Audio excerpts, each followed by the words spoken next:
धियो यो नः प्रचोदयात्।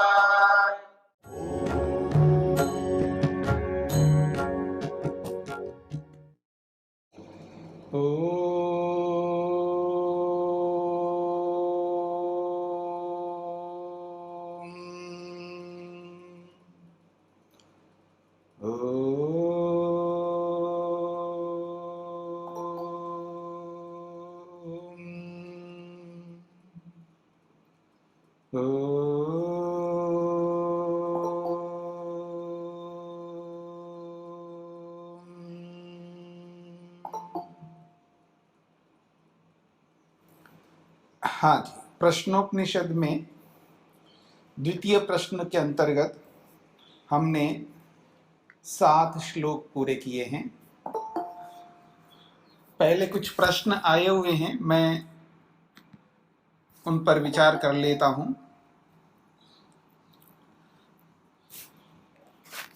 ऋषि शब्द को लेकर के 2 बातें आपके सामने आई है। ऋषि उनको कहते हैं, एक मंत्र दृष्टा और दूसरे वो ऋषि होते हैं जो पढ़ने पढ़ाने वाले होते हैं। तो प्रश्नकर्ता का प्रश्न है कि मंत्र दर्शन कैसे होता है। मंत्र दृष्टा, दृष्टा का मतलब है दर्शन करना, देखना। तो प्रश्नकर्ता का प्रश्न है कि मंत्र का दर्शन कैसे होता है। तो इसका समाधान ये है, मंत्र का दर्शन जो होता है वो समाधि में होता है। जो समाधिस्थ योगी होते हैं वही मंत्रों का दर्शन करते हैं। यदि आप वेद देखें, चारों वेद देख सकते हैं आप। चारों वेदों के मंत्रों के ऊपर कुछ विवरण दिया हुआ होता है। इस मंत्र का देवता ये है और इस मंत्र के ऋषि ये हैं और इस मंत्र का छंद ये है और इस मंत्र का स्वर ये है। ऐसा तो वो जो विवरण है, उन विवरणों में ये भी एक विवरण है कि इस मंत्र का ऋषि जो है वो जैसे विश्वामित्र है या जो जो ऋषियों के नाम उस पर आए हुए हैं, तो मंत्रों के ऊपर ऋषियों का नाम भी लिखा हुआ रहता है। अर्थात ये जो मंत्र हैं, इन मंत्रों का जो दर्शन किए हैं, वैसे तो बहुत सारे लोगों ने किए होंगे, पर जो प्रसिद्ध हुए होंगे उन प्रसिद्ध ऋषियों में से जिन्होंने जिन मंत्रों का, जिन सूक्तों का, जिन अध्यायों का दर्शन किया है, उनके स्मरण करने के लिए, उनके सम्मान के लिए स्मरणार्थ जो है उस मंत्र के ऊपर उस मंत्र के ऋषि के नाम से उनको लिखा हुआ आता है। तो उन्होंने जो मंत्रों का दर्शन किया है, उस दर्शन को समझने का प्रयत्न करिए वो क्या होता है। जो मंत्रों का दर्शन करते हैं वो आप हम जैसे लोग तो नहीं कर सकते। जिन्होंने अपना जीवन, सारा का सारा जीवन ऐसा जिया है जिसको आप कह सकते हैं लक्ष्य के लिए जिया है, उद्देश्य के लिए जिया है।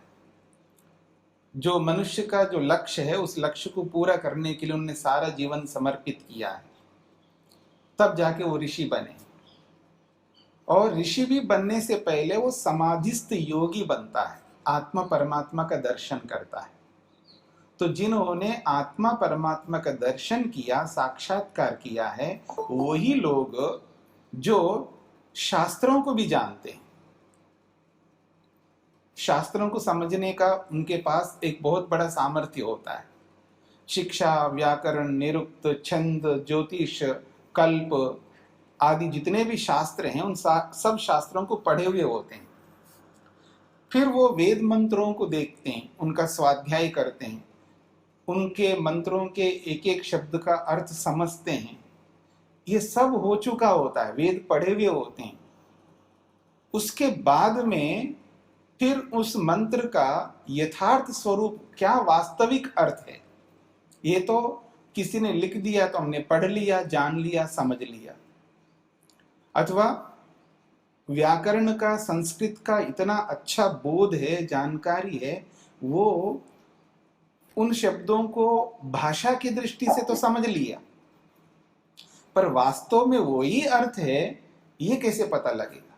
तब वो बैठ करके, समाधि में बैठ करके परमात्मा के दर्शन करते हुए परमात्मा से उन मंत्रों का अर्थ समझते हैं, जानते हैं। यह है मंत्र का दर्शन।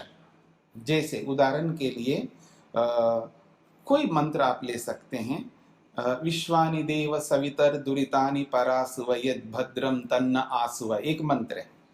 अब इस मंत्र का अर्थ आपको भी पता होगा क्योंकि आप लोग बहुत पढ़ते हैं,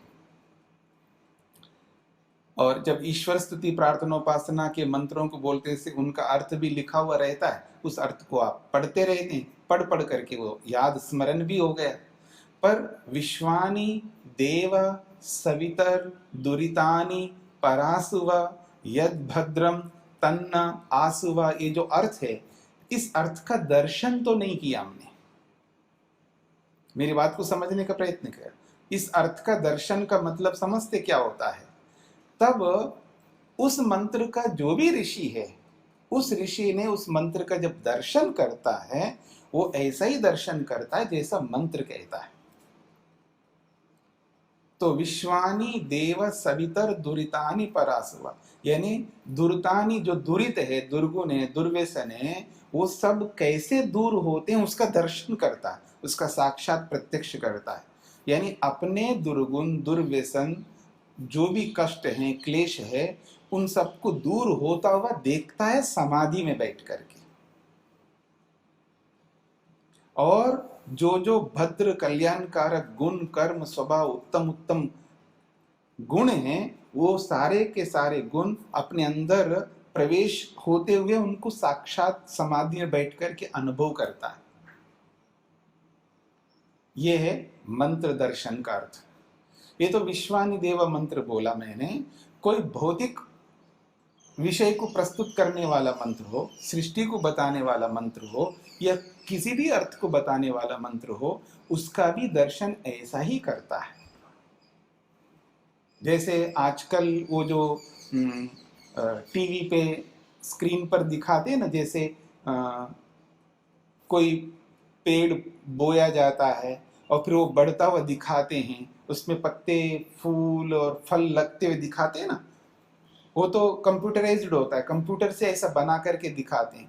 और एक मान लो जैसे आप नेशनल ज्योग्राफी है या जो भी डिस्कवरी, इस तरह के उसमें कैमरा लगा करके देखते हैं, और वो पशु पक्षी या वनस्पतियाँ वो कैसे बढ़ रही हैं, वो घंटों उसके लिए लगा करके देखते हैं, तो उसमें कैमरे में वो कैद हो जाता है, फिर उसको हम लोग देखते हैं जैसे वो बढ़ रहे हैं या बच्चा पैदा हो रहा है या जो भी वहां पर दिखाते हैं। तो जैसे वो होता है, ठीक इसी प्रकार से समाधि में बैठ करके जिस किसी भी विषय को वो दर्शन करते हैं, ऐसे दर्शन करते हैं वो समाधि में बैठ करके जैसे हम स्क्रीन पर देख करके दर्शन करते हैं।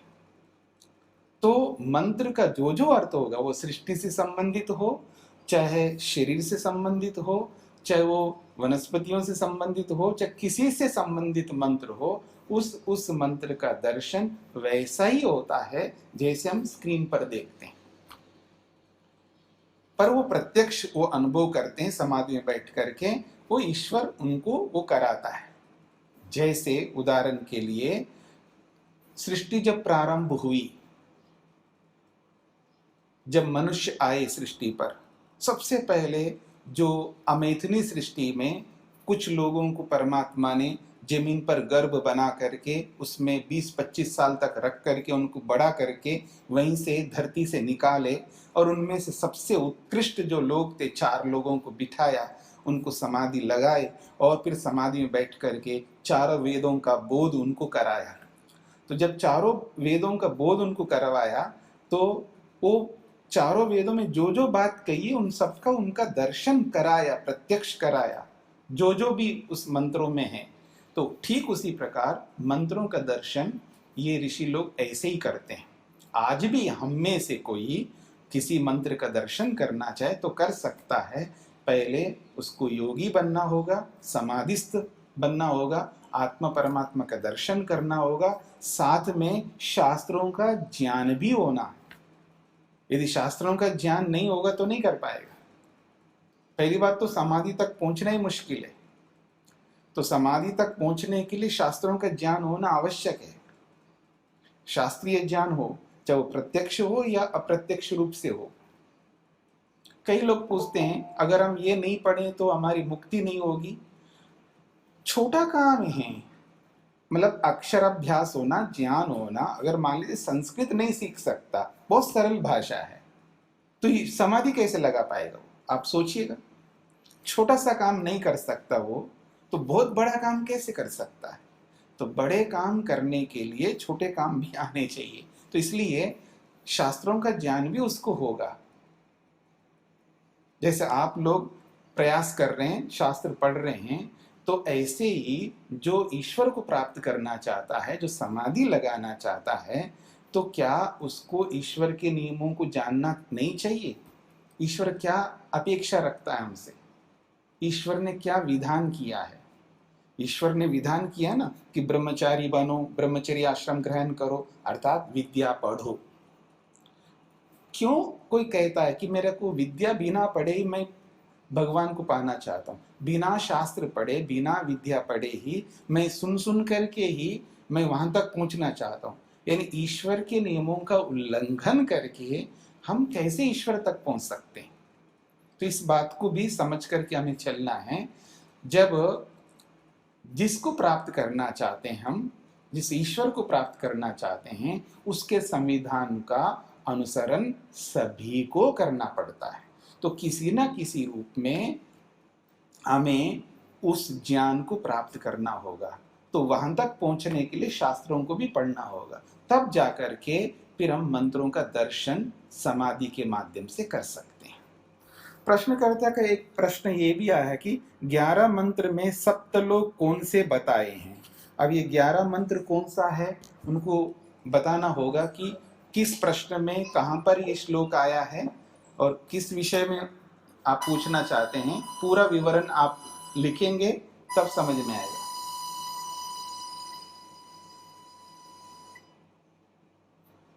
पूरा विवरण आप लिखेंगे तभी मेरे को समझ में आएगा। तो आप पहले लिखें, उसके बाद मैं आपका उत्तर दे पाऊंगा। आगे जो प्रश्न है उसका मैं, रोज की दिनचर्या में जो हम कार्य करते हैं उसे यज्ञ क्यों कहते हैं, एक प्रश्न है। मैंने कहा था कि सुबह से उठने से लेकर के रात्रि में सोने तक जो भी हम उत्तम कर्म करते हैं वो सब यज्ञ हैं। तो प्रश्नकर्ता का प्रश्न है कि रोज की दिनचर्या में जो भी हम कार्य करते हैं, यानी उत्तम कार्य करते हैं, उनको यज्ञ क्यों कहते हैं। ये जो यज्ञ शब्द है, ये यज्ञ केवल हवन को ही यज्ञ नहीं कहते हैं। कोई भी कर्म है वो उत्तम कर्म होना चाहिए। उस उत्तम कर्म से 3 बातें जुड़ी हुई होती हैं। उस कर्म से देवों की पूजा होती हो, देवों का सत्कार होता हो उस कर्म से, तो वो यज्ञ है।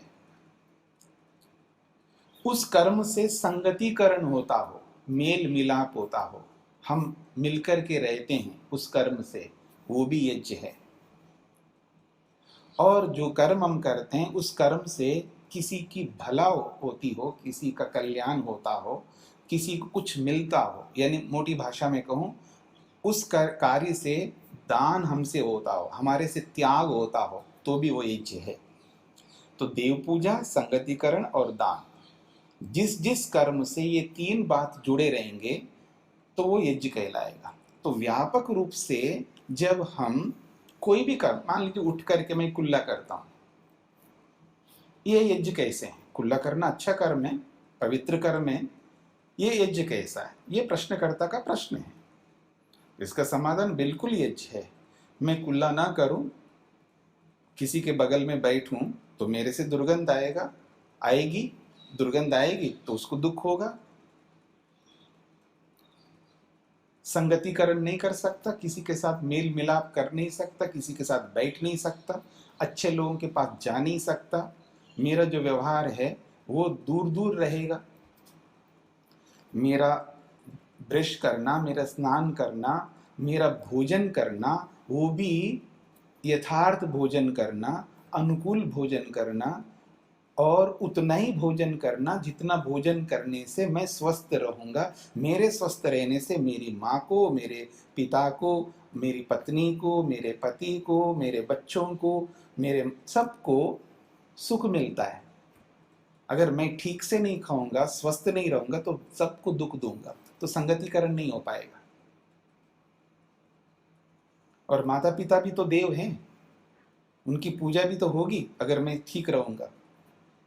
तो आप देखेंगे प्रातःकाल उठने से लेकर के रात्रि में सोने तक जो भी हम अच्छे कर्म करते हैं, उन अच्छे कर्मों से देवों की भी पूजा होती है, संगतिकरण भी होता है, और दान भी हमको करना चाहिए, तो वो भी होता रहेगा। त्याग जिसको कहते हैं, दान का मतलब कि वो पैसे का ही दान नहीं होता है, विद्या का दान भी होता है, कपड़ों का दान भी होता है, बहुत सारी चीज़ों का हम दान करते रहते हैं। तो बहुत सारे कर्म हैं जिनको आप अच्छे कर्म कहते हो, वो सब यज्ञ के ही अंतर्गत आते हैं। ये मैं नहीं कह रहा हूँ, ये स्वामी दयानंद कहते हैं। महर्षि स्वामी दयानंद ने यज्ञ शब्द को बहुत व्यापक लिया है और सारे अच्छे कर्मों को यज्ञ के अंतर्गत ही लिया है। आप ऋग्वेद आदि भाष्य भूमिका पढ़ें तो आपको स्पष्ट सरल हो जाएगा, यानी स्पष्टता से समझ में आ जाएगा। तो मैंने संक्षेप से आपके सामने बात रखी है। दूसरा प्रश्न तो है, बच्चों को खाना देना या बच्चों को फिर पढ़ाना, ये भी यज्ञ है? हाँ जी बिल्कुल, जो भी आप अच्छा कर्म करें, पुण्य कर्म जो भी आप करते हैं, वो सब यज्ञ कहलाएगा। पर तभी कहलाएगा वो न्यायपूर्वक होना चाहिए। बच्चा मना कर रहा है, नहीं खा रहा है, आप ठूस ठूस करके उसके मुंह में जबरदस्ती खाओ खाओ खाओ कह करके उसको ठूसते जा रहे हो, ये यज्ञ नहीं कहलाएगा। एक उदाहरण दे रहा हूँ, आप ऐसा करते ये नहीं कहना चाह रहा हूँ। एक सामान्य तौर पर माताएं जो है ना, जबरन करती रहती है ना खिलाने में, वो नहीं करना चाहिए। तो जो भी, इसलिए मैंने कहा न्यायपूर्वक पवित्र पुण्य कर्म जितने भी हम करते हैं, चाहे बच्चों से संबंधित हो, अपने संबंधित हो, या किसी से संबंधित हो, सब यज्ञ कहलाएंगे। अगला प्रश्न है, सत्कार्य रूपी प्रकृति, हम भी अभी कार्य रूप में हैं, परमात्मा भी अभी कार्य रूपी प्रकृति में है, तो ये सब जगत, आत्मा या परमात्मा सभी सत में आएंगे? एक प्रश्न है। सत का अर्थ है विद्यमानता। तो चाहे परमात्मा हो, चाहे हम आत्माएं हो, या सृष्टि हो, ये सब सत है। सत का मतलब है एग्जिस्टेंस। जो भी वस्तु है जिसकी विद्यमानता है, उसी को सत कहते हैं। सत का मतलब है विद्यमानता, अस्तित्व, हिंदी में हम कहेंगे, और एग्जिस्टेंस भी आप कह सकते हो, ये है सत। ये परमात्मा भी सत्य है, कार्य रूपी प्रकृति भी सत्य है, और आत्माएं सब सत्य हैं। सत में सभी आएंगे।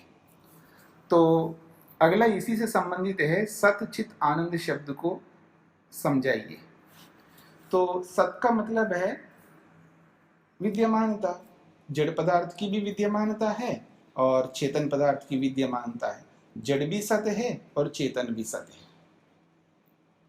चित्त का अर्थ होता है चेतन, यानी लिविंग थिंग जिसको आप कहते हो, जिसमें समझ होता है, जिसमें ज्ञान होता है। ज्ञान तो सभी में हो सकता है, जड़ में भी ज्ञान हो सकता है, पर उसका अनुभव जो करना है ना, उस ज्ञान का अनुभव करना जो है, वो चित्त का काम है, यानी चेतन तत्व का काम है।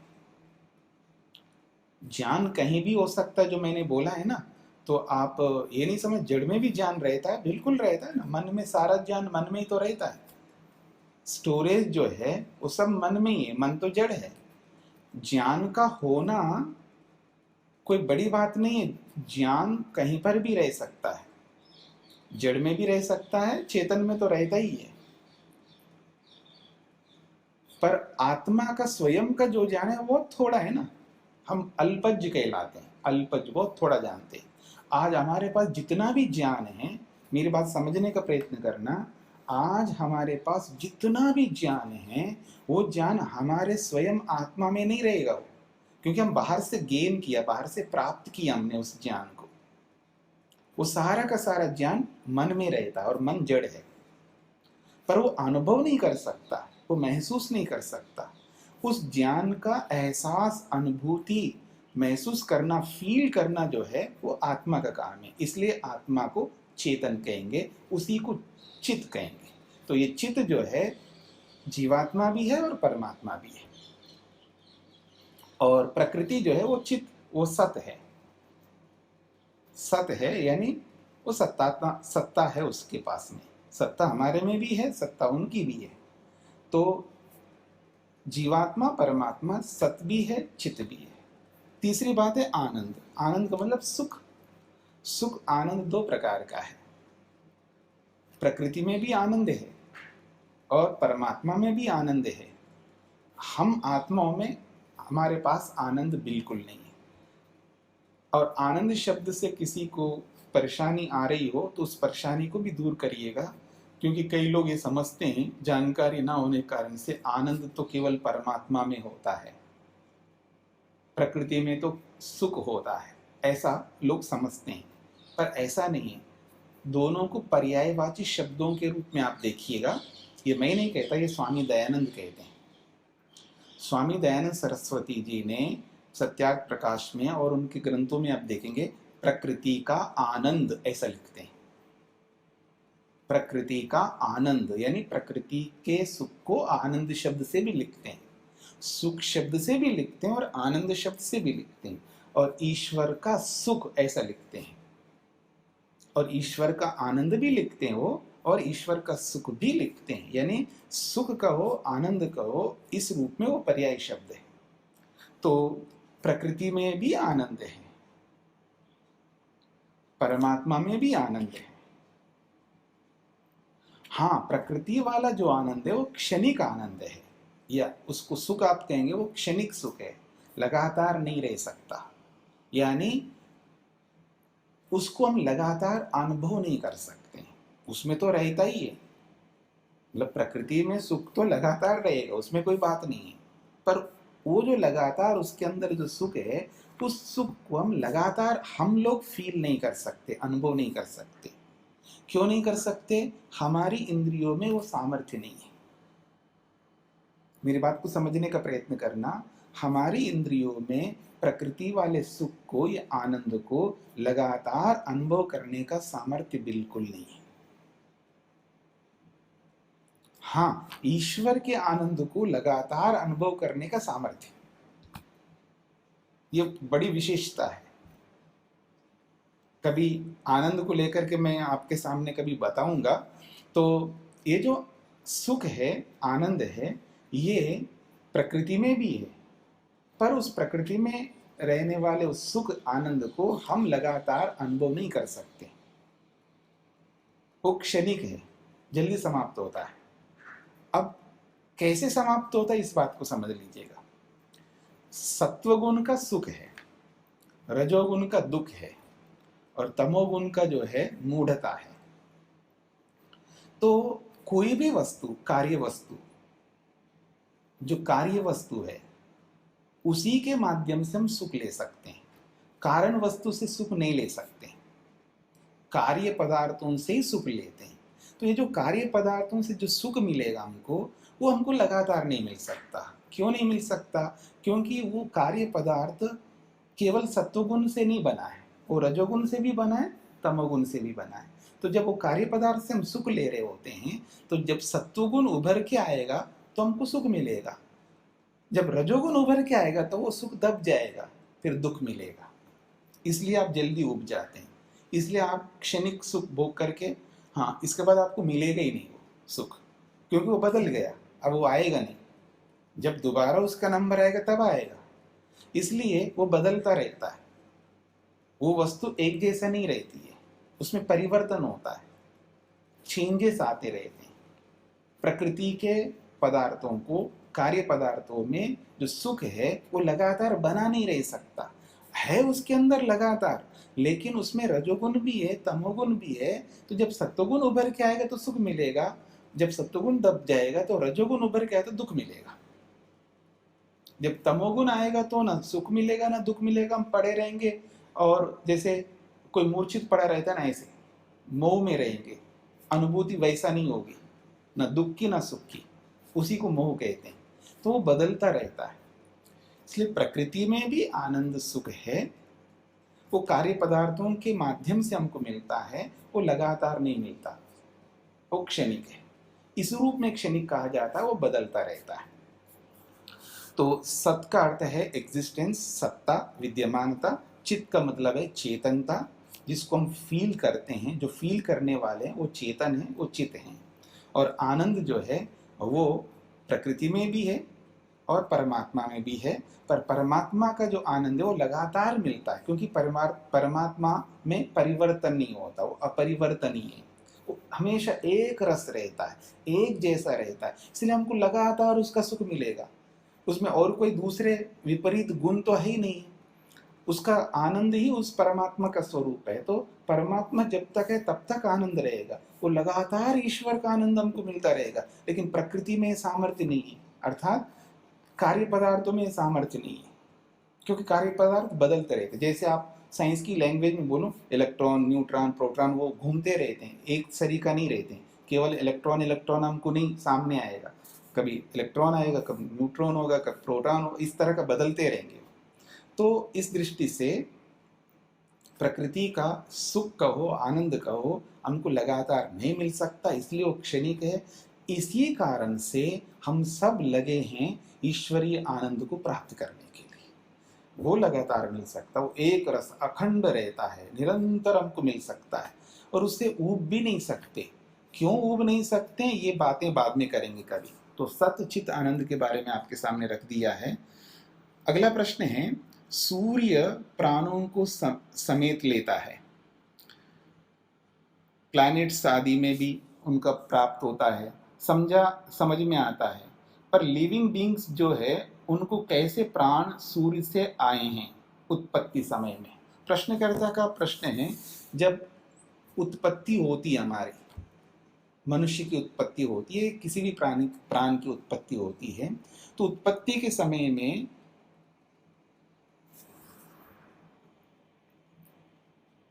हम चेतन पदार्थों को प्राण कैसे प्राप्त होते हैं, ऐसा प्रश्नकर्ता का शायद प्रश्न है। तो देखिएगा, जो भी हमारा शरीर बनता है, शरीर जो बनता है, शरीर बना है तो शरीर के अंदर जैसे गर्भ में शरीर रहता है, वहाँ पर भी प्राण प्राप्त होता रहता है, प्राण शक्ति वहाँ पर भी पहुँचती है। जो अभी अगला जो तीसरा प्रश्न है उसमें प्राण अपान व्यान उदान समान की चर्चा करेंगे, तब भी ये बातें आएंगी। तो गर्भ में जब बच्चा रहता है, निर्माण की प्रक्रिया में भी, और जब पूरा निर्माण हो चुका होता है तब भी उसको प्राण शक्ति मिल रही होती है। जैसे माता जो भी खाती पीती है, जो भी ग्रहण करती है, उसका अंश उस बच्चे के निर्माण में भी लग रहा होता है।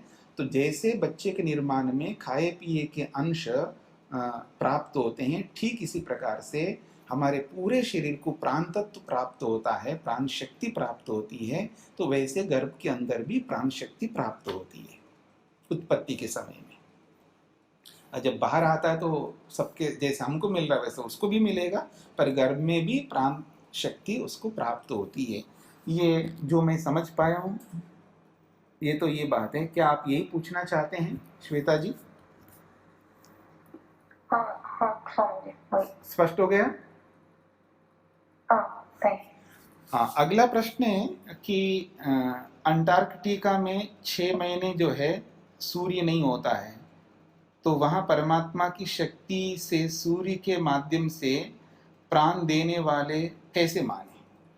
प्रश्नकर्ता का प्रश्न है कि उत्तरी ध्रुव दक्षिणी ध्रुव में जो है सूर्य तो 6 महीने तक होता नहीं है, अंधकार है तो अंधकार 6 महीने तक, प्रकाश है तो प्रकाश, इस तरह का।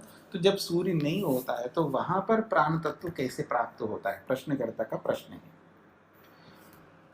देखिए, सूर्य भौतिक सूर्य तो नहीं होता है, पर भौतिक सूर्य के अतिरिक्त अग्नि तो होती है वहां पर, क्योंकि पंचमा भूतों में अग्नि तत्व वहां पर भी है।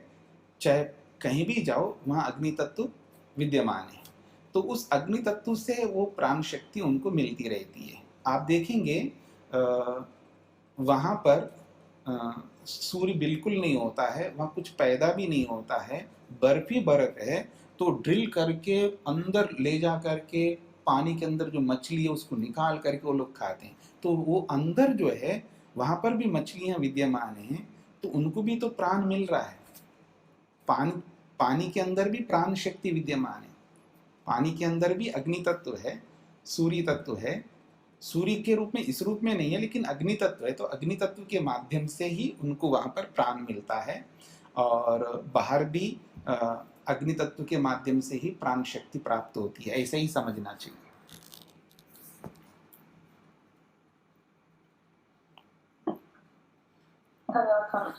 हाँ जी, तो और किसी का कोई प्रश्न हो तो बता सकते हैं, पूछ सकते हैं।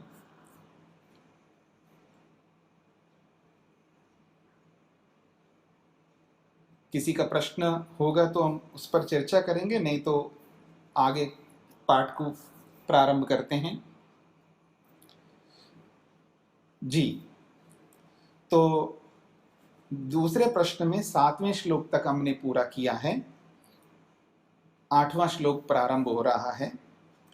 देवानामसि वह्नितमः पितॄणां प्रथमा स्वधा ऋषीणां चरितं सत्यम अथर्वांगिरसामसि। प्रसंग चल रहा है प्राण का। तो कहा जा रहा है देवानां वह्नितमः असि। प्राण के लिए कहा जा रहा है कि हे प्राण, तुम जो है देवानाम, जितने भी देव हैं उन सब देवों में वह्नितमः, अग्नि से भी बढ़कर है। वह्नि, वह्नि कहते हैं अग्नि। वह्नि इसलिए कहा है क्योंकि अग्नि जो है वो प्रकाशमान होता है, उसका तेज रहता है, इसलिए वह्नि शब्द को यहाँ जोड़ा है। तो देवों में भी आप जो वह्नि अग्नि है, उस अग्नि से भी बेस्ट है, उत्तम है। वह्नि तम, तम प्रत्यय जो है ना, उत्तम को कहते हैं। यानी जो आप गुड, बेटर, बेस्ट जो बोलते हैं ना, जो बेस्ट, ये जो बेस्ट है वो तमा प्रत्यय वाला है। संस्कृत में वो तमा वाला है और अंग्रेजी में वो बेस्ट वाली बात हो गई। तो देवों में जितने भी देव हैं उन सब देवों में हे प्राण, तुम जो है वह्नितमा, अग्नि से भी बढ़कर, यानी सर्वोत्तम हो आप। अब अत्युत्तम हो, आपसे श्रेष्ठ उत्तम और कोई नहीं हो सकते। और ये जो देव हैं वो देव दो प्रकार से हो सकते हैं, एक जड़ देव हैं और एक चेतन देव हैं। चाहे वो जड़ देव हो, पृथ्वी जल अग्नि वायु आकाश जो भी हमारे सामने देव हैं, उनसे भी आप श्रेष्ठ तो है, और चेतन देव उनसे भी श्रेष्ठ तो है ही आप। अब किसी से कोई कम है नहीं है। और ये कहा जा रहा किसको? परमात्मा को कहा जा रहा है, प्राण के रूप में परमात्मा को कहा जा रहा है। तो ये तो स्वाभाविक बात है, सबसे श्रेष्ठ तो आप ही हो। तो कह रहे हैं देवों में आप सर्वोत्तम हो। पितॄणाम प्रथमा स्वधा, जो पितर लोग हैं, पितर लोग जिनको हम पितर कहते हैं, चाहे वो माता पिता जो भी हम हमारे पितर होते हैं, उन सब पितरों में भी आप प्रथमा स्वदा, आप प्रथम हो, प्रथम स्थान रखते हो। और स्वधा का अर्थ है, स्वधा के बहुत सारे अर्थ होते हैं कि स्वधा पृथ्वी को भी कहते हैं किसी प्रसंग में, स्वधा उत्साह को भी कहते हैं, उल्लास को भी कहते हैं, और स्वधा शब्द अन्न को भी कहते हैं। और परमात्मा का एक नाम अन्न भी है, अन्नम वै ब्रह्मा।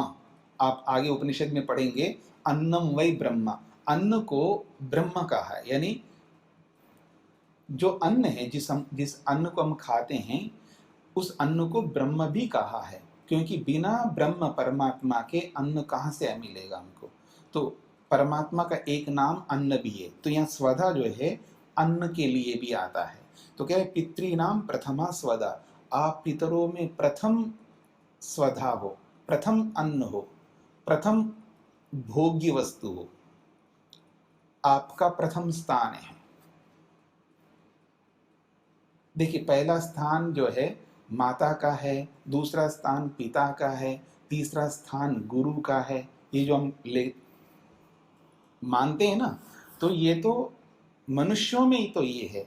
जब इन सब में जब परमात्मा आ जाए तो फिर परमात्मा का प्रथम स्थान होगा। ये तो भूल जाओ, जो दुनिया के लोग बोलते हैं कि वो परमात्मा से भी गुरु बड़ा होता है, ये तो गुरु गलत गुरुओं ने इसे प्रचलित कर लिया है। परमात्मा से बड़ा तो कोई नहीं हो सकता, कोई नहीं। कोई का मतलब ना माता है, ना पिता है, ना गुरु है, या और कोई ABCD, कोई नहीं हो सकता। परमात्मा तो सबसे बड़े हैं। तो इसलिए कहा जा रहा है पितृणाम प्रथमा स्वदा। आप पितरों में, माता पिता में भी आप प्रथम हो, यानी आपका स्थान प्रथम है, क्योंकि आप स्वधा हो, अन्न हो, क्योंकि आप ही भोग्य हो। आपसे ही तो हमको आनंद मिलता है। माता पिता से भी आनंद मिलता, सुख मिलता है, लेकिन उनसे भी अधिक सुख आनंद प्रमुख रूप से आपसे मिलता है। इसलिए आप स्वधा हो, अन्न हो, ये इसका अर्थ है। फिर कहा ऋषि नाम चरितम, बहुत बड़ी बात कही। ऋषि नाम चरितम, जितने भी ऋषि हैं ये वो ऋषि हैं जो मंत्र दृष्टा वाले ऋषि हैं। आप हम जैसे ऋषि नहीं, यहाँ पर ये मंत्र दृष्टा वाले ऋषि हैं। तो जो मंत्र दृष्टा वाले ऋषि वो बहुत महान होते हैं, क्योंकि उनका जो चरित्र होता है सर्वोत्कृष्ट होता है। वो काम क्रोध आदि सारी अविद्या को समाप्त करके ऋषि बने हुए होते हैं। तो कह रहे हैं ऋषि नाम चरितम, ऋषियों में भी आप चरित हो। चरित का मतलब है आपका चरित्र सर्वोत्कृष्ट है, आपके चरित्र में कोई दाग नहीं हो सकता, क्योंकि आप जो है शुद्ध है, निर्मल है, पवित्र है। आप कभी अशुद्ध नहीं हो सकते। ऋषि जो है, ऋषि बनने से पहले अशुद्ध होते हैं, ऋषि बनने के बाद तो अशुद्ध नहीं रहते। ऋषि बनने से पहले अशुद्ध होते हैं। उदाहरण मैं बता दूं, आपको समझ में आएगा। महर्षि स्वामी दयानंद सरस्वती महर्षि बनने से पहले अशुद्ध थे या शुद्ध थे? आप अगर आपसे मैं पूछूं तो उत्तर क्या मिलेगा आपकी ओर से? भावनाओं में आकर एक उत्तर नहीं देना है, यथार्थ में उत्तर देंगे। अशुद्ध का मतलब क्या है? क्या स्वामी दयानंद सरस्वती ऋषि बनने से पहले झूठ नहीं बोले? बोले। ऋषि बनने के बाद नहीं बोले, वो अलग बात है। आप उनकी जीवनी पढ़ करके देखेंगे तो आपको पता लग जाएगा। ऋषि बनने से पहले व्यक्ति पाप तो करता है, वो छोटा पाप करे बड़ा पाप करे, लेकिन ऋषि बनने के बाद वो नहीं करता, ये तो है। तो जितने भी ऋषि हुए, कपिल, गौतम, कनौद, बहुत बड़े बड़े ऋषि हुए हैं, वो ऋषि बनने से पहले उनके अंदर भी थोड़ा बहुत पाप था ही, इसमें कोई दोहराई नहीं है। और स्वीकार करने में कोई हमको पीछे नहीं हटना है। पर ऋषि बनने के बाद पाप नहीं करते, ये तो स्पष्ट है, क्योंकि अविद्या ही नहीं होगी तो पाप कैसे कर पाएंगे। तो फिर भी ऋषि बनने के बाद भी आप तुलना करेंगे तो ऋषि कितने ही अच्छे हो, कितने ही चरित्रवान हो, कितने ही पुण्यात्मा हो, लेकिन वो अल्प सामर्थ्य वाले हैं। और परमात्मा जो ऋषि है वो पूर्ण सामर्थ्य वाले हैं। इस दृष्टिकोण से आप देखेंगे तो ऋषि नाम चरितम, आप ऋषियों में भी बहुत अधिक चरित्रवान हैं, सर्वोत्कृष्ट हैं, ये इसका अभिप्राय है। सत्यम अथर्वांगिरसाम असि, ए प्राण तुम जो है अथर्व, अंगिरा आदि जो ऋषि हैं उन ऋषियों में सत्य स्वरूप हो, क्योंकि वो भी सत्यवान हैं। ऋषि लोग भी सत्य बोलते हैं, लेकिन पूर्ण सत्यवान तो आप हो। तो इसलिए कह रहे हैं अथर्व, अंगिरा आदि जो ऋषि हैं उन ऋषियों में भी आप सत्यम असि, आप सत्य स्वरूप हो। ये जो अथर्व शब्द है ना, ये बहुत महत्वपूर्ण है। अथर्व, थर्व कहते हैं डगमगाने वाले को। थर्व का अर्थ होता है डगमगाना, स्थिर नहीं है वो, डगमगाने वाला है। किसी भी सिद्धांत पर वो स्थिर नहीं है, अपने वचन पर स्थिर नहीं है, अपनी वाणी पर स्थिर नहीं है, अपने मन पर स्थिर नहीं है, अपने शरीर पर स्थिर नहीं है। वो स्थिर ही नहीं रहता, आदमी बदलता रहता है, उसको थर्व कहते हैं। और जो अथर्व कहते हैं वो स्थिर है, निश्चल है, एक रस है। जो कह दिया सो कह दिया, बोल दिया सो बोल दिया, देख लिया सो देख लिया, एक बार उसकी बात निकली, चाहे वो मन से, चाहे वाणी से, चाहे शरीर से, पर उससे वो डगमगाता नहीं है, वो स्थिर है, इसलिए उसको अथर्व कहते हैं। और जो अथर्ववेद भी है वो भी वही स्थिति है, अथर्ववेद भी स्थिर है, क्योंकि वो विज्ञान है, वो व्यवहार है।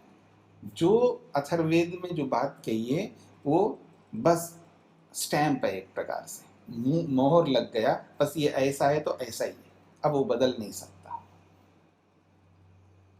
तो यहाँ पर कह रहे जो अथर्व अंगिरा जो ऋषि हैं, उन ऋषियों में भी आप सत्यम हो, आप पूर्ण सत्यवान हो, ऐसा कहा जा रहा है। तो ये सब प्राण के विशेषण है, प्राण को कहा जा रहा है कि देवानाम वह्नितम असि, देवों में भी आप जो है अग्नि से भी बढ़कर हो। पितृनाम प्रथमा स्वदा, पितरों में माता पिता आदि जो भी पितर हमारे होंगे उन सब में आप प्रथम स्वदा हो, प्रथम अन्न हो, प्रथम भोग्य वस्तु हो। ऋषि नाम चरितम, ऋषियों में भी आप अधिक चरित्रवान हो, यानी अधिक परिपूर्ण हो, परम शुद्ध हो। और अथर्व अंगिरा आदि जितने भी ऋषि हैं उन सब ऋषियों में आप पूर्ण सत्यवान हो, ये बात इस श्लोक में कही गई है। फिर आगे इसी बात को आगे बढ़ाते हुए इंद्रस्त्वं प्राण तेजसा रुद्रोसी परिरक्षिता, नहीं परिरक्षिता बस इतना है, त्वम अंतरिक्षे चरसी सूर्यस्त्वं ज्योतिषाम पति। तो कह रहे हैं त्वम हे प्राण, प्रसंग तो प्राण का है, तो कह रहे हैं हे प्राण, हे प्राण, त्वम तू जो है, इंद्र तू तो इंद्र हो, सारे ऐश्वर्य तो आपके पास में, इसलिए आप इंद्र हो।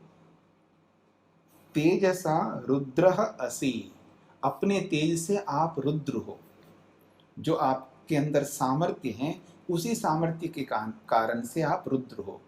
रुद्र किसको कहते हैं जी? जो रुलाता है, रुद्र उसको कहते हैं जो रुलाता है। और सबसे ज्यादा रोने वाले कौन होते पता है? मनुष्य।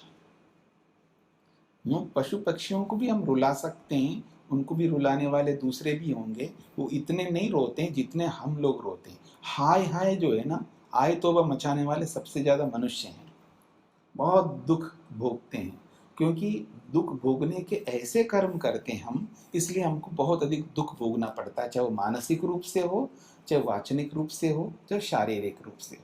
और परमात्मा अपने तेज, क्या है उस परमात्मा का तेज? तो तेज ऐसा अपना जो तेज है ना, सर्वशक्तिमत्ता रूपी जो तेज है उसके पास में, अधिक बलशाली, अधिक सामर्थ्य परमात्मा में है।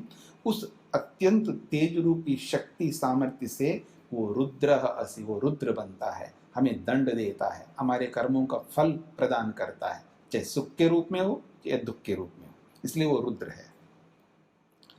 और केवल हमें दुख ही दुख नहीं देता, सुख तो देता ही है, और ना सुख केवल देता ना दुख केवल देता, दुख देते हुए भी वो परिरक्षिता, हमारी रक्षा भी करता है। देखिए जो दंड जो दिया जाता है, ये दंड केवल दुख देने के लिए नहीं दिया जाता है।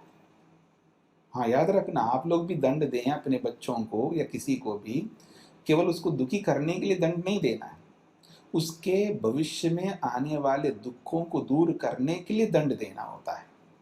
भविष्य में उसको सुखी बनाने के लिए दंड दिया जाता है, यानी मोटी भाषा में कहूँ, सुधारने के लिए दंड दिया जाता है। जितनी भी दंड व्यवस्था होती है वो सुधारने के लिए होती है, सारी दंड व्यवस्था सुधार के लिए होती है, यानी हमारे सुख के लिए होती है दंड व्यवस्था। तो जब भी हम सुख दें, दंड दें, तो उस दंड के पीछे परिरक्षिता, हमारी रक्षा उसके साथ जुड़ी होनी चाहिए। दंड के पीछे भी सुरक्षा होनी चाहिए। जिस दंड के पीछे सुरक्षा ना हो, फिर वो दंड दंड नहीं कहलाएगा, वो पाप कहलाएगा फिर। इसलिए परमात्मा एक ओर से दंड देते हुए भी परिरक्षिता, हमारी पूरी रक्षा करता है, ये बहुत बड़ी बात है। फिर कहा त्वम अंतरिक्षे चरसी, तुम अंतरिक्ष में विचरण करते हो। अंतरिक्ष में विचरण करते हो का मतलब यह है कि सब जगह परमात्मा रहता है, सब जगह उसका पहुंच है, सब जगह रहता है, तो उसका विचरण एक प्रकार से सब जगह विद्यमान है। तो सब जगह रह करके आप हमें देख रहे हो, हमारी वाणी को भी देख रहे हो, हमारे मन को भी देख रहे हो और हमारे शरीर को, यानी मन वाणी शरीर से होने वाले प्रत्येक कर्म को आप अंतरिक्ष में रह करके यानी पूरे अवकाश में सर्वत्र विद्यमान होकर के हमें देख सुन जान रहे हो, ये इसका अर्थ है। फिर कहा तुम सूर्य, आप सूर्य हो, आप में तो प्रकाश ही प्रकाश है, आप में ज्ञान ही ज्ञान है, आप सर्वज्ञ हो। और कैसे हो? ज्योतिषाम, जितनी भी ज्योति, जितने भी प्रकाशमान पदार्थ हैं, यानी जितने भी लोग ज्ञान देने वाले हैं इस धरती पर, उन सब ज्योतियों में भी आप ज्योति स्वरूप हो। या जड़ पदार्थों को भी लेकर के आप देखेंगे तो जितने भी ज्योति वाले पदार्थ हैं, जितने भी सूर्य हैं, जितने भी नक्षत्र हैं, उन सब नक्षत्र सूर्यों से भी बढ़कर ज्योति स्वरूप हो, इसलिए आप सूर्य हो। और एक बात कहिए, पति ही, आप पालक भी हो, आप रक्षक हो। परिरक्षिता से तो रक्षा करने की बात कही है, पति शब्द जो है पालक के लिए, पालन करना। ये जो पालन होता है वो पालन, जैसे हम खाते हैं तो हमारा पालन हो रहा है, हम पीते हैं तो हमारा पालन हो रहा है, हम घर में रहते हैं तो हमारा पालन हो रहा है, हम वस्त्र पहन रहे हैं तो हमारा पालन हो रहा है। हमें जो जो आवश्यकताएं हैं, मेरी बात को, ये जो पालन का अर्थ समझने का प्रयत्न करिए, जो जो मनुष्य को आवश्यकता है किसी भी चीज की, उन सब की आपूर्ति करना ही पालन है। और उस आपूर्ति को करने वाला जो भी होता है वो ही पति होता है, उसी को पति कहते हैं। तो आप में से भी जो भी पति हैं, याद रखें, जिनके आप पति लोग हैं उनको आप सारी आपूर्ति करें, हाँ, उनको दुखी मत करें, तभी आप पति कहलाएंगे। चलिए, तो परमात्मा पति है हम सबके। वैसे परमात्मा तो हमारे लिए सब कुछ है। पति तो शब्द आप सुनते ही हैं, ईश्वर को पत्नी भी कहा है, याद रखना। हाँ, अथर्ववेद में उनको पत्नी भी कहा है। तो ये जो शब्द हैं, शब्दों के जो अर्थ होते हैं, उन अर्थों के कारण से शब्द होते हैं। इसलिए कोई ये मत समझना पत्नी का मतलब आप वैसी पत्नी इस रूप में नहीं समझ करके, वो पत्नी का जो अर्थ है उस अर्थ को ध्यान में रखें। जैसे पति का अर्थ है, ऐसे पत्नी का अर्थ होता है, केवल प्रत्यय का अंतर है। अर्थ वैसे ही है जैसे पति का होता है, केवल प्रत्यय का, अक्षर का अंतर है, यूं समझ सकते हो आप। आपकी भाषा में कहूं, अक्षर का अंतर है, अर्थ में कोई अंतर नहीं है। तो आगे बढ़ते हैं। यदा त्वम अभिवर्षसि अथा इमा प्राणः ते प्रजाः आनंदरूपास्तिष्ठन्ति कामाय अन्नम भविष्यति। बहुत बड़ी अच्छी बात कही है। यदा, जब, त्वम, तुम, प्राण के लिए कहा जा रहा है, प्राणः, हे प्राण, जब तुम, अभिवर्षसि, जब तुम बरसात करते हो, ये प्राण के लिए कहा जा रहा है। जब तुम बरसात करते हो तो ते, तुम्हारी, इमा प्रजा, ये जितनी भी प्रजा है वो सब प्रजा जो है आनंद रूपा तिष्ठन्ति, वो आनंदित होकर के, आनंद विभोर होकर के वो रहते। हाँ, बरसात हो रही है तब उनको बड़ा आनंद मिलता है, बड़ा सुख मिलता है प्रजा को। क्यों? कामाया अन्नम भविष्यति। हाँ, हमारी कामना के लिए, जो हमारी कामना है, हमारी कामनाएं कब पूर्ण होती हैं? जब अन्न उत्पन्न होगा, अन्न पैदा होगा। अन्न ही ना हो तो हमारी कामनाओं की पूर्ति नहीं हो सकती। हाँ, अन्न जो है हमारे जीवन के एक बहुत महत्वपूर्ण अंग है। कपड़े कम हो ना भी हो चल सकता है, मकान हो या ना हो तो भी चल सकता है, मतलब जैसे तैसे जी सकते हैं, लेकिन अन्न ना हो तो कोई नहीं जी सकता है। इसलिए अन्न अपने जीवन में बहुत महत्वपूर्ण अंग है।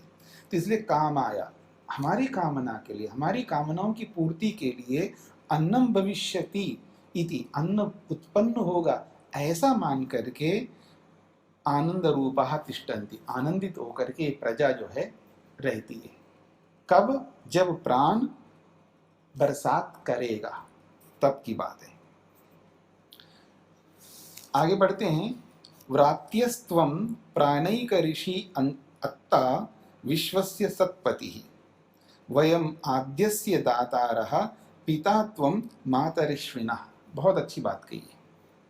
देखिए, व्रात्यस्त्वं प्राणः, हे प्राण तुम तो व्रात्य हो। व्रात्य कहते हैं निकृष्ट को। व्रात्य शब्द जो है अत्यंत निकृष्ट को भी कहते हैं।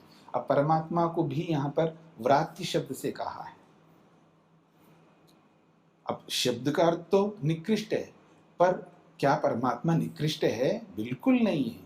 अर्थात तुम निकृष्ट का भी उद्धार करते हो, ये इसका ये मतलब है।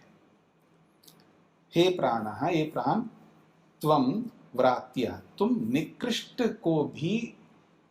निकृष्ट का भी उद्धार करते हो, यानी निकृष्ट को भी सुख देते हो। अब कोई मान लो निकृष्ट है, बहुत निकृष्ट है, आखिर उसको भी तो मानवीयता के नाते रोटी कपड़ा आदि तो मिलेंगे ना। ऐसे तो है नहीं कि वो जेल में डाल दो तो उसको खाना पीना सब बंद कर दो, ऐसे तो नहीं कर सकते हो ना। उसको भी तो अन्न पानी आदि जो भी उसकी जो मूलभूत आवश्यकता है, उत्कृष्ट मूलभूत आवश्यकता ना दो, लेकिन निकृष्ट से निकृष्ट भी मूलभूत आवश्यकताओं की पूर्ति तो मानवीयता के नाते उसको देना ही पड़ेगा। तो इसलिए कहा जा रहा है व्रात्यस्त्वं प्राणा, ये प्राण तुम तो व्रात्य हो, यानी तुम निकृष्ट को भी देते हो, यानी निकृष्ट को भी जीवन प्रदान करते हो। एक ऋषि, आप एकमात्र परम ऋषि हो। एक ऋषि का मतलब है आप एकमात्र ऐसे ऋषि हो कि संपूर्ण वेदों का ज्ञान देने वाले हो। जो ऋषि जो है ना, मंत्र दृष्टा कहते हैं ना ऋषि को, तो आप मंत्र दृष्टा हो, यानी जितने भी वेद हैं उन सब वेदों का वास्तविक ऋषि तो आप हो। उन सब मंत्रों का दर्शन तो आपके पास में है। तो इसलिए आप एक ऋषि, आप एकमात्र अद्वितीय ऋषि हो, जो आपके पास ये सब वेदों का ज्ञान है, और उस पूरे वेदों का ज्ञान को हमारे सुख के लिए, हमारी उन्नति के लिए आपने दिया है। इसलिए आप ऋषियों में भी ऋषि हो, एकमात्र अद्वितीय परम ऋषि हो, इसलिए कहा एक ऋषि। फिर कहा विश्वस्य अत्ता। अब बहुत बड़ी बात कही है, विश्वस्य अत्ता, आप सारे विश्व को खाने वाले हो, सारे विश्व को भस्म करने वाले हो। अत्ता कहते हैं खाने वाला। तो जब प्रलय होता है तब वो सब खा जाता है परमात्मा, पूरे विश्व को, पूरे ब्रह्मांड को, जिस रूप में हमको दिखाई दे रहा है, इस पूरे विश्व को वो भस्म कर देता है, यानी कारण रूप में विलीन कर देता है। एक प्रकार से वो खा जाता है मोटी भाषा में। इसलिए कहा विश्वस्य अत्ता, आप संपूर्ण विश्व को खाने वाले हो, अर्थात प्रलय करने वाले हो। सत्पति ही, आप यथार्थ में आप पति हो, पालक हो। आप प्राणियों का भी पालन करते हो और जड़ पदार्थों का भी पालन करते हो, उनको उसी रूप में रखते हो। देखिए, सूर्य को सूर्य के रूप में नहीं रखे, पानी को पानी के रूप में नहीं रखे, वायु को वायु के रूप में न रखे, पृथ्वी को पृथ्वी के रूप में ना रखे, नदियों को नदियों के रूप में, पहाड़ों को पहाड़ों के रूप में, इनको वैसा का वैसा नहीं बनाए रखे, तो उनसे हमको सुख कैसे मिलेगा? उनसे सुख तभी मिलेगा, उनको उसी रूप में बनाए रखना है। और जब तक सृष्टि बनी रहेगी तब तक वैसे ही बना के रखेगा। हाँ, ये अलग बात है, उस वस्तु का अपना दोष है, उस वस्तु का अपना दोष है, उसमें ह्रास होता रहता है, उसमें कमी आती रहती है। तो उनके कमी कारण से उसमें जो ह्रास होता है, उसके कारण से सुख की मात्रा में कम होती जाएगी, लेकिन उसको बना के तो रखता है ना, उसके बनाए रखने में कोई कमी नहीं है। लेकिन उस वस्तु के अपने कारण से कमी आ रही है, उसको परमात्मा नहीं रोक सकता। उसकी क्वालिटी में जो कमी आ रही है उसको परमात्मा नहीं रोक सकता, क्योंकि उस वस्तु का स्वभाव है। उसको तो छोड़ दीजिएगा, बाकी सृष्टि को सृष्टि के रूप में बनाए रखता ना, 4 अरब 32 करोड़ तक इसको बनाए रखता। हमारे मनों को, हमारी बुद्धियों को, हमारी इंद्रियों को, इन सबको बनाए रखना पड़ता है। ये सब समझने का प्रयत्न करेंगे। इसलिए विश्व से अत्ता, वो संपूर्ण विश्व को एक प्रकार से खाता है, लेकिन जब तक नहीं खाता तब तक सतपति, वास्तव में पालन भी करता है, वो यथार्थ रूप में वो पति है, पालक है। वयम, अब अपने लिए बोला जा रहा है, वयम आद्यस्य दातारः पिता त्वं मातरिश्वनः। कहते हैं वयम, हम सब लोग, दातारः, देने वाले बने, आद्यस्य, आद्य भोग्य पदार्थ को, जो सबसे पहले हमको मिला है, चाहे वो बुद्धि के रूप में मिली है, चाहे वो अहंकार के रूप में मिला है, चाहे वो मन के रूप में, चाहे इंद्रियों के रूप में मिला है, या शरीर के रूप में मिला है, या भौतिक संपत्तियों के, शरीर से अतिरिक्त जो संपदा हमको मिली है, उन सब का हमारे पास जो भी है वो हम देने वाले बने, वापस लौटाएं, दान करें। हम लेते तो बहुत हैं, पर देने की बात है तो हम देने की चेष्टा नहीं करते हैं, हम चिपके रहते उनके साथ में। इसलिए कहा वयम दातारः आद्यस्य, आद्य परमपिता को देने वाले बने। त्वम पिता, परमात्मा तो पिता है हमारे लिए, और किसका पिता है? तो कहते हैं मातरिश्वन, मातरिश्वनः। मातरिश्व कहते हैं वायु, आप वायु के भी पिता हो, यानी जो वायु है, जो प्राण है, जो प्राण शक्ति हमको मिल रही है, उसके भी आप स्वामी हो, प्राण के भी प्राण हो, इसका यह अर्थ है। तो कह रहा है मातरिश्वनः पिता त्वम, आप वायु का भी, वायु के भी पिता हो, यानी प्राण के भी प्राण हो, ये इसका अर्थ है। तो इसका जो मुख्य अभिप्राय है कि आप सब कुछ हो, इसका मुख्य अभिप्राय जो अभी 8वें श्लोक से लेकर के 11वें श्लोक तक जो बातें आ रही है, ये यही कहना चाह रहे हैं, आप देवों में भी देव हो, ऋषियों में भी ऋषि हो, और आप ये हो, ये जो भी बताया जा रहा है, ये परमात्मा के लिए बताया जा रहा है। और इस परमात्मा के पीछे जो प्राण है, प्राण एक तो माध्यम बना हुआ है, ये सब प्राण को संबोधित करके किया जा रहा है, वो प्राण तो एक माध्यम है, पर उस प्राण का भी प्राण जो है वो परमात्मा। इसलिए कहा मातरिश्वनः पितात्वम, आप वायु का यानी प्राण का भी प्राण हो। इसका अभिप्राय है कि प्राण का महत्व तो है हमारे जीवन में, पर उस प्राण के पीछे भी जो मुख्य प्राण बने हुए हैं, उसका सबसे अधिक महत्व है, उसको हमें नहीं भूलना चाहिए, ये इसका अभिप्राय है। आगे कह रहे हैं या ते तनुर्वाची प्रतिष्ठिता, या श्रोत्रे या च चक्षुषी, या च मनसी संतता, शिवाम ताम कुरु मात उत्क्रमी। बहुत बड़ी बात कही है। प्राण शक्ति जो है, प्राण तो पुल्लिंग में है, प्राणः, लेकिन जब शक्ति जोड़ोगे तो स्त्रीलिंग बन जाएगा, इसलिए यहाँ पर या जो आया है, ये प्राण शक्ति, शक्ति स्वरूप को लेकर के बोला जा रहा है, तो शक्ति जो है स्त्रीलिंग में, इसलिए कहा याते तनुर्वाची प्रतिष्ठिता। जो तनु कहते हैं शरीर को, और तनु शब्द शरीर के लिए भी आता, स्वरूप के लिए भी आता है, केवल स्वरूप के लिए। तो कह रहे याते तनु, जो आपका स्वरूप है, यानी प्राण का जो स्वरूप है, वो वाची प्रतिष्ठिता, वाणी में प्रतिष्ठित है, यानी वाणी में यदि प्राण शक्ति ना हो, वाणी को कोई मतलब नहीं है, हम बोल भी नहीं सकते। आज हम जो भी बोल पा रहे हैं, उसके पीछे प्राण मुख्य कारण है। प्राण के आधार पर प्राण शक्ति जब शक्ति प्रदान करती है, तब वाणी बोल पाती है। तो इसलिए कह रहे हैं या ते तनु, जो तुम्हारा, ते मतलब तुम्हारा, तनु स्वरूप, जो तुम्हारा स्वरूप वाणी में प्रतिष्ठित है, हे प्राण शक्ति, तुम्हारा जो प्राण शक्ति है वो वाणी में प्रतिष्ठित है। या श्रोत्रे, तुम्हारी जो प्राण शक्ति है वो कानों में प्रतिष्ठित है। या च चक्षुषी, तुम्हारी जो प्राण शक्ति है वो आंखों में प्रतिष्ठित है।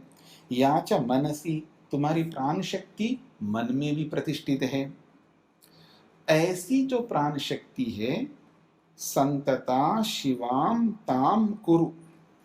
तो कह रहे हैं ये जो प्राण शक्ति है, अब वास्तव में जो हमारी प्राण शक्ति है, जिसके कारण से हम सब काम कर रहे हैं, अब उस प्राण शक्ति के लिए बोला जा रहा है, परमात्मा के लिए यहाँ नहीं बोला जा रहा है। प्रसंग में थोड़ा सा अंतर लिया है। ये जो हमारे जीवन में हमारे अंदर प्राण शक्ति है, उस प्राण शक्ति के लिए बोला जा रहा है कि ये जो प्राण शक्ति वाणी में है, कानों में है, आंखों में है, मन में है, संतता संतता सतत निरंतर शिवाम ताम कुरु, उस प्राण शक्ति को निरंतर आप जो है कल्याणकारी बना दो। और माँ उत्क्रमी, कृपा करो। अब मेरी ओर देखिएगा, अब ये परमात्मा से प्रार्थना करें, कृपा करना परमात्मा, ये जो मेरी प्राण शक्ति है इसको मेरे शरीर से निकलने मत देना। माँ उत्क्रमी, उत्क्रमी का मतलब निकलना, और माँ का मतलब नहीं, नहीं निकलने देना इस प्राण शक्ति को। जो मेरे शरीर में जो प्राण शक्ति है वो बनी रहे, ये निकालो मत। क्यों मांग रहे हैं? अभी तो प्रयोजन को पूरा नहीं किया ना हमने। जब हम अपने प्रयोजन को पूरा करेंगे तभी तो प्रयोजन पूरा माना जाएगा। तब निकल जाए तो निकल जाए, कोई बात नहीं है। प्रयोजन के पूरे होने से पहले अगर प्राण शक्ति निकल जाए तो फिर दोबारा वही पापड़ बेलने होंगे, वही सारे काम करने होंगे, फिर वही दोबारा उपनिषद पढ़ने होंगे, और उपनिषद पढ़ने से पहले पता नहीं क्या क्या पढ़ना पड़ेगा आपको, तो बहुत मुश्किल है। यह चेत अवेदित अत सत्यम अस्ति, पीछे पढ़ा था ना आपने, तो वो वाली बात यहाँ पर याद दिला रहे हैं कि इस प्राण शक्ति को निकलने नहीं देना, ये परमात्मा से प्रार्थना की जा रही है। अंतिम श्लोक पढ़ लेते हैं ताकि प्रसंग पूरा हो जाएगा, थोड़ा सा समय आपका ज्यादा जाएगा। प्राणस्य इदं वशे सर्वं त्रिदिवे यत् प्रतिष्ठितम् मातेव पुत्रान् रक्षस्व श्रीश्च प्रजां च विधेयि न इति। तो कह रहे हैं प्राणस्य इदं सर्वं वशे त्रिदिवे यत् प्रतिष्ठितम। कह रहे हैं त्रिदिवे यत् प्रतिष्ठितम, तीनों लोक, त्रिदिवे का मतलब है तीनों लोकों में, यत् प्रतिष्ठितम जो जो प्रतिष्ठित है, तीनों लोकों में जो जो विद्यमान पदार्थ हैं, चाहे जड़ के रूप में हो चाहे चेतन के रूप में है। त्रिदिवे, तीनों लोकों में, पृथ्वी लोक, अंतरिक्ष लोक, द्युलोक, इन तीनों लोकों में यत् प्रतिष्ठितम जो भी विद्यमान पदार्थ हैं जड़ या चेतन के रूप में, इदम सर्वम उस सबको, प्राणस्य वशे, वो प्राण के ही वश में, यहाँ प्राण परमात्मा है, सब कुछ प्राण रूपी परमात्मा के वश में ही विद्यमान है। कौन? त्रिदिवे यत् प्रतिष्ठितम, तीनों लोकों में जो भी विद्यमान है। और इन तीनों लोकों में विद्यमान जो कुछ भी जड़ चेतन है उन सबको माता इव पुत्रान रक्षस्व, जैसे एक माता अपने बच्चों की रक्षा करती है ऐसे हम भी आपके पुत्र हैं। देखिए हम सब के सब ईश्वर के पुत्र कहलाएंगे। इसलिए निरुक्तकार महर्षि यास्क ने कहा आर्यः ईश्वर पुत्रः, जो पुण्य कर्म करने वाले होते हैं, अच्छे कर्म करने वाले होते हैं, उनको आर्य शब्द से बोला है। इसलिए आर्य ईश्वर पुत्र, और पुत्र शब्द जो है कॉमन शब्द है। पुत्र का मतलब पुत्री भी है और पुत्र भी है, पुत्री पुत्र दोनों के लिए पुत्र शब्द का प्रयोग होता है। कुछ शब्द कॉमन शब्द भी होते हैं। तो इसलिए कहा है कि माता इव पुत्रान रक्षस्व। अब यहाँ पुत्रान का मतलब पुत्री को तो कहा नहीं, ऐसा नहीं समझना। यहाँ पुत्रान का मतलब सभी, पुत्र पुत्री कोई भी हो। माता के समान, जैसे माँ अपने पुत्रों की रक्षा करती है, ठीक ये परमेश्वर आप माता के समान हम सब पुत्रों की रक्षस्व, रक्षा करो। श्रीश्च प्रज्ञां च विधेयि नः, नः और हम सबको हमारी रक्षा तो करो आप, पर रक्षा केवल करने से क्या मिलेगा हमको? उस रक्षा में नः हम सबको श्री ही, श्री देना। श्री कहते हैं ऐश्वर्य, हमको ऐश्वर्य भी देना। अब ऐश्वर्य लेके करेंगे क्या हम लोग? दुरुपयोग करेंगे? नहीं। इसलिए कहा प्रज्ञां च, बुद्धि भी दे देना। ऐसी बुद्धि दे दो, ऐसा विवेक दे दो ताकि उस श्री को लेकर के उसका सदुपयोग कर सके।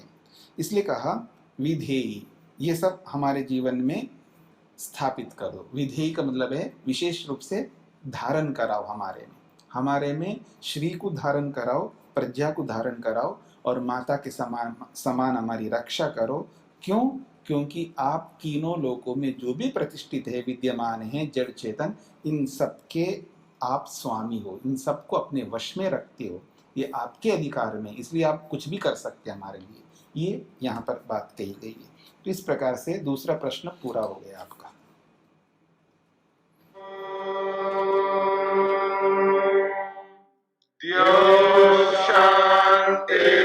शांतिरंतरिक्षं शांति पृथ्वी